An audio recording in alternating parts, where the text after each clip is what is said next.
ମୁଁ ମମତା ସାହୁଙ୍କ ସାଇ ଦେବଟି ୟୁଟ୍ୟୁବ୍ ଚ୍ୟାନେଲକୁ ସ୍ୱାଗତ କରୁଛି। ମୁଁ ପ୍ରତିମା ନେପାକ ଆନ୍ଧ୍ରପ୍ରଦେଶ ଶ୍ରୀକାକୁଲମ୍ ଜିଲ୍ଲାରୁ ରାକ୍ଷୀ ପୂର୍ଣ୍ଣିମା ଉପଲକ୍ଷେ ମୋ ସ୍ୱରଚିତ କବିତାଟି ଉପସ୍ଥାପନ କରିଛି।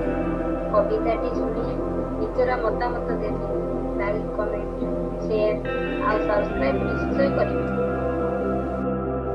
ମୋ କବିତାର ଶୀର୍ଷକ ହେଲା ଭାଇର ହାତରେ ଭଉଣୀ ରାକ୍ଷୀ, ବିଶ୍ୱାସର ଅଟେ ପ୍ରେମଙ୍କ ସାକ୍ଷୀ। ଶ୍ରାବଣ ମାସର ପୂର୍ଣ୍ଣମୀ ତିଥିରେ ବଳଭଦ୍ରଙ୍କ ଜନ୍ମଦିନ। ଭାଇ ହାତେ ରାକ୍ଷୀ ବାନ୍ଧଇ ଭଉଣୀ ପରମ୍ପରା କରି ପାଳନ।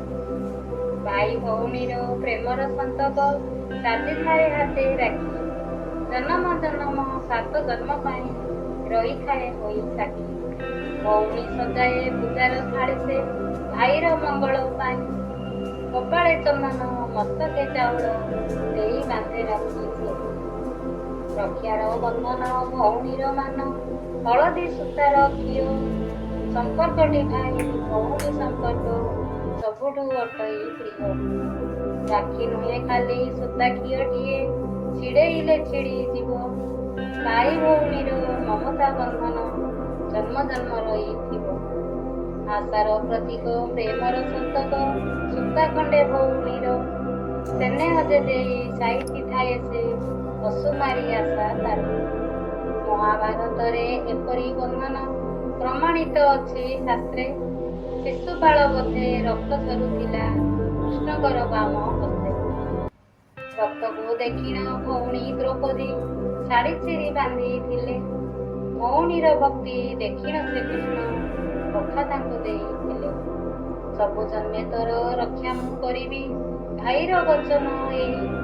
ସବୁ ହିଁ ବୈଭବ ଜୀବନରେ ଦେବି, ସତ୍ୟ ବଚନଟି ଏହି। ବିଜୟ ହୋଇବେ ପାଣ୍ଡବ ନିଶ୍ଚୟ, ମହାରାଣୀ ତୁହି ହେବୁ। ଭାଇର ବଚନ ବେଦ ଗାର କରି ସଦା ମନେ ରଖିଥିବୁ। ପୁରୁଷ ତଳେ ବିବସ୍ତ୍ର ଭଉଣୀ ଡାକିଥିଲା କନେ ଶୁଣି।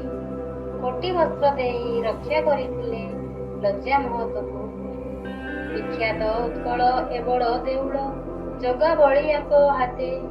ହଳଦୀ ମହିଷେ ସୁଭଦ୍ରା ଭଉଣୀ ରାକ୍ଷୀ ବାନ୍ଧନ୍ତି ସେ ସତେ।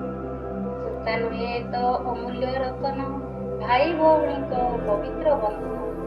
ରକ୍ଷା କରିବାର ପ୍ରତିଶ୍ରୁତି ରହେ, ଉପହାର ଦେଇ ପ୍ରତିଜ୍ଞା ଲିଭାଇ। କଳି ଯୁଗେ ଆସି ସାକ୍ଷୀ ରହିଛନ୍ତି ପ୍ରଭୁ ଜଗତ ଠାକୁର। ଅର୍ଦ୍ଧାଙ୍ଗିନୀକୁ ଦୂର କରିଦେଇ ଭଉଣୀକୁ କଲେ ନିଜ। ଜୟ ଜଗନ୍ନାଥ।